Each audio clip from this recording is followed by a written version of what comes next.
everyone, welcome back to another episode of the Players Experience podcast. On this week's episode, we have Canadian Olympic sprinter Aaron Brown joining us. Aaron talks about his career and his experiences on the track, what it was like to go up against Usain Bolt, also what it was like to compete at the 2012 and 2016 Olympics, and what's in store for the future of racing. Before we bring Aaron onto the show, of course, we would like to give acknowledgement to our production team, Jay Solte Photographies, for all the photo and video edits that they do each week for the show. So if you haven't followed them on Instagram, please do so because you will not be disappointed.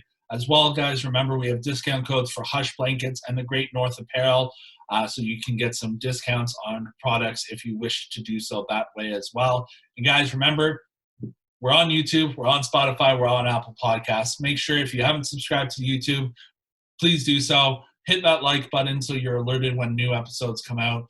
You will not be disappointed with the content that we will be pumping out each and every week.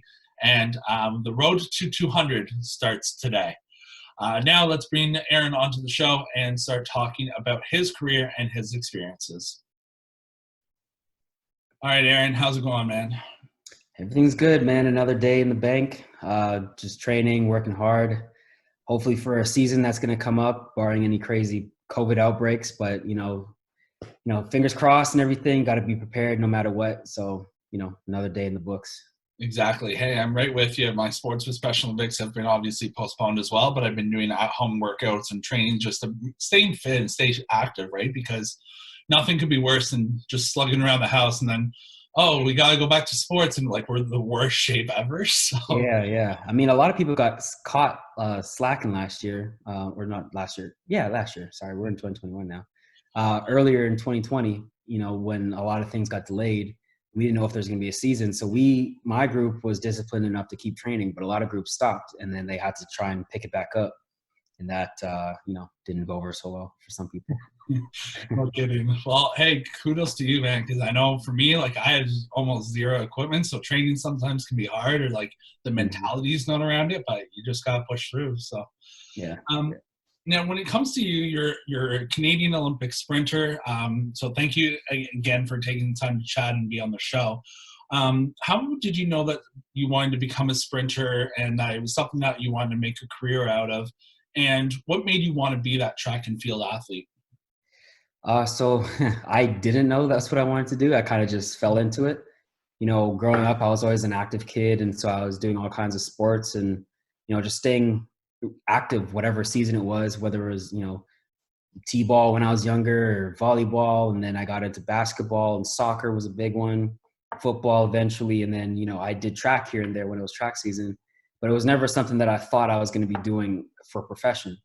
But as I just kept getting faster and faster and climbing the ranks and starting to understand that there's different avenues I can pursue and different teams that I can make, and, getting a scholarship down to the States was an option. And, it just kind of opened my eyes, and all these doors opened up for me just because I had the right people, helping me along, and they realized the potential and my talent. So they kind of wanted to see me succeed, and they kind of just helped me go to the next level in each position. And, I just kind of, one thing after another, I just ended up here, and, I'm doing it full time. So yeah, I didn't know, but this is kind of just how it played out. That's great. And it certainly played out because in 2009, you participated in the World Youth Championships in Brixen, Italy, and finished with a time of 10.74 seconds, earning a silver medal. What was it like for you to compete in your first of many competitions? So it was crazy because at World Youth, I went into it ranked like 11th or 12th, something like that, maybe even 13th in the world in the 100 meters. I ran 10:55 at OFSA, and I was just happy to make the team because that was my first international competition. I didn't know what to expect because I'd never faced people around the world. And this is the farthest I've ever been. I was 17 years old. So I was there nervous, not knowing what to expect, just kind of happy to be on the Team Canada. And then I ran the first round and I tied my PR and I ran 10:55. So I was like, okay, that felt pretty easy because I pulled up a little bit. And back then it was 4 rounds. So the second round I ran 10:46 and broke the Canadian youth record that still holds today. And then my expectations changed because I'm like, I'm out here like, I don't know how I'm doing this, but I'm running like crazy times, I just broke the Canadian record. What else can I do? So then the next day in the third round, the semifinal, I came back and ran 10:47. And, my expectations were trying to win. And there's only one other guy that ran faster. He ran 10:38 in the semifinal. But up until that point, I had the fastest time. So I was looking to win. In the finals, he ended up beating me. I had a really, really bad start because, earlier in the year, I'd false started in a 60. And that was at, I think, a meet in the States. I can't even remember the name of it, but one of those like international competitions indoors. And so it was on my mind, don't false start, don't false start. Because back then it was one false start, it gets charged to the field, and then the next one is live, and if you false start, you're out. So somebody had already false started the first time, and so the next one was, if you false start, you're out. And so I'm like, this would be the worst way. I've had a great championship. I don't want to false start again. So I had a really bad start, slow reaction, and I was actually last for a lot of the race, but I was able to come up and get second. So it was bittersweet because I wanted to win. I felt like, I'd been running so well, and you naturally, want to see how far you can take it. But at the same time, it was my first international competition, came in with a medal. I was only one of two people that get a medal at the World Youths, and I wasn't expected to do anything. So, I look back on that really fondly, and that was one of my favorite international competitions. Hey man, placing on the podium is a feat without question. So the fact that you walked away with a silver medal, kudos to you, because again, the mentality aspect of the sport is such a huge one too, right? So when you're competing in your first games, you're so nervous already because you're like, yo, this is my first games. Yeah. And then to walk away. So congrats to you, man, because that's well deserved. Appreciate it. Now the journey continues, and in 2016 in Rio, you placed again on the podium with a bronze this time. How much work went into staying on the podium, and what was the feeling like after? That match was very interesting, or that race was very interesting, rather, because the U.S. ended up being disqualified, resulting in you and the rest of the team earning that bronze. What was the mentality like for you to again step on the podium, but because of a disqualification? Man, so that was a wave of emotions because we'd put a lot of work in the relay program. 2013, we got a medal. We were on the podium from a disqualification. 2015, we're on the podium again for a disqualification. So we wanted to get the medal outright, and we knew we had the talent. We had a really great group of guys. Myself, Andre, and Brendan were, flirting with that sub 10, sub 20 barrier, and we knew that we had a really great team. Akeem was a great starter. He'd run 10:15, so we're all in PR shape that year, and we felt like we could be in the mix if we had a clean race. So we went through that race, and the immediate reaction afterwards was, what the hell? Because it's like we ran 37.6, broke the Canadian record that stood since 96, but we were fourth, and we missed it by so small of a margin that it's just kind of like, this can't be it. We put it together. We did exactly what we thought we could do, and it just should be a medal. It felt incomplete. So we almost didn't want to leave the track at first because we were watching the results, waiting for something to happen, something to unfold, like somebody getting taken off of the or getting disqualified. And sure enough, when we're going through the media gauntlet, we're all sad. We're all kind of like, man, I can't believe we didn't get a medal. We're going through our interview with CBC, and we're like, talking about it. You can see our body language is low. And then they tell us we're happy to tell you, you guys have been upgraded to a bronze. And immediately we're all happy. There's smiles across the board. We're all just like, yes. And then they're like, okay, so let's run this interview back. And then this time we're all happy and upbeat and like, this is amazing. We got our record. Yeah, we got the record. We got our bronze. We're good now. So that was definitely a great moment to get the medal. And even though it's from a disqualification, you take it when you can get it, at that level. Hey man, especially with the sport rivalry that comes between Canada and US already. Yeah. That just adds to, that's like the gravy on top, Yeah. So, yeah. And my coach was actually the US relay coach at the time. My coach now that I train with. And I trained with Justin Gatlin, and he was second leg, part of the disqualification. So I was like, ooh, it sucks that he got disqualified and lost his medal, but yeah, I'm going to take my bronze, so I'll gladly take that. Now, talking about feelings and emotions of the competition, to represent Canada again is always such a great accomplishment, Yeah. and a great honor. How did it feel for you to represent Canada at the Olympics not once, but twice, not only in 2016, but 4 years earlier in 2012? Yeah. So anytime my dog's just going Oh, crazy. what kind of dog do you have? A little chihuahua. Hey, man, I can speak for that. My Chihuahua's upstairs right now. Oh, okay, And yeah. he's She's a just barker, barking. so People like walking by. I just put him like with a gate across so that he wouldn't freak out and start barking if someone walks down the street. But Yeah.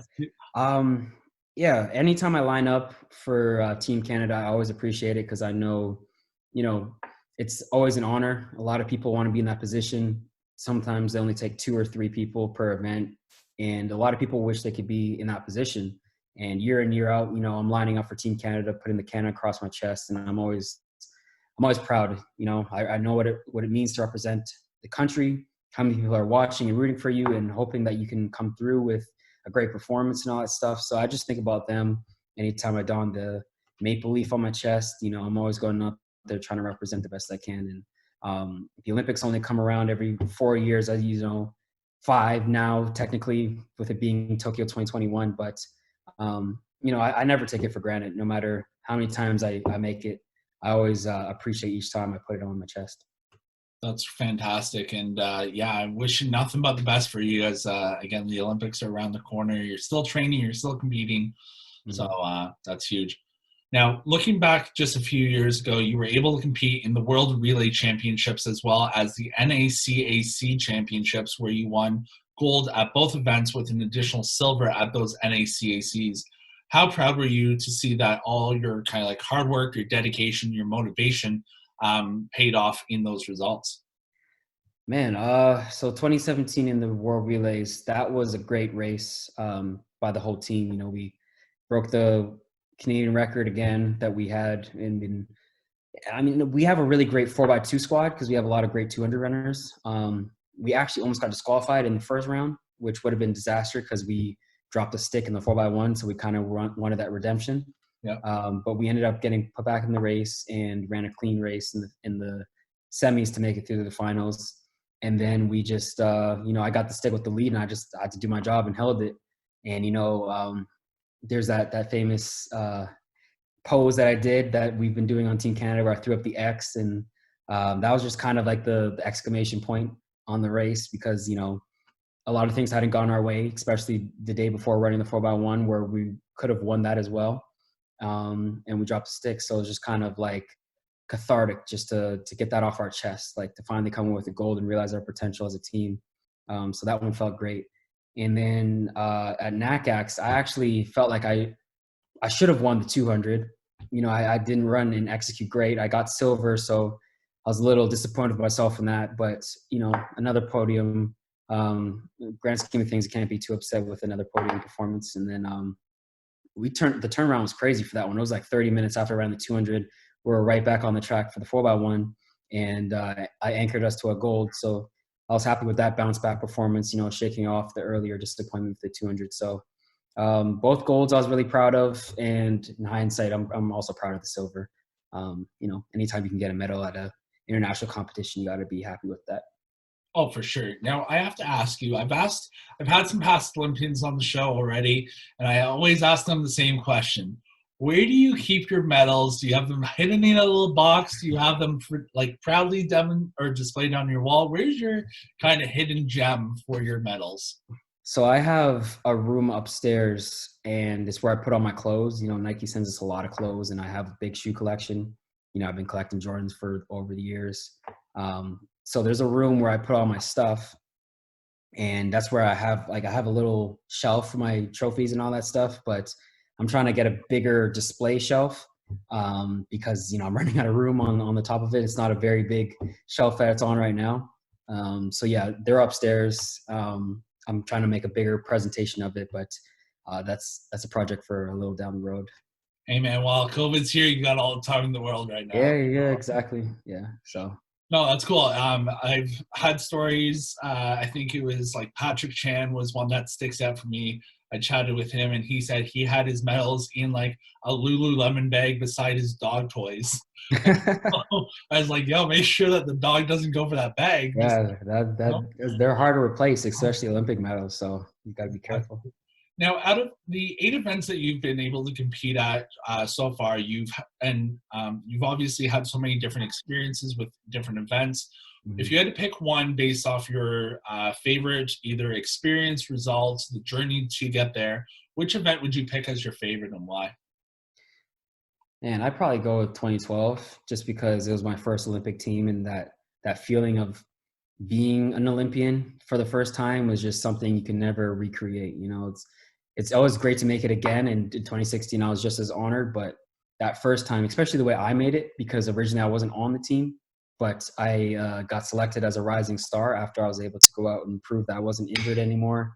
And I had to run these 2 races in Ottawa at the AO championships to prove fitness, and at the standard, I hit both the B and A standards. So, you know, I overcame some level of adversity to make the team. So it just made for a greater story. And then when I got to 2012, the Olympics, I really just, you know, was happy to be there again, kind of like 2009 at World Youth. No real expectations. You know, I'm 20 years old and against the best in the world. I raced Usain Bolt for the first time, which was a surreal feeling. And I PR'd, you know, I ran 2042 and I missed the finals by 3/100th of a second, or sorry, 5/100th of a second. And so I finished 9th at the Olympics, not even being on the team, you know, just like a month ago.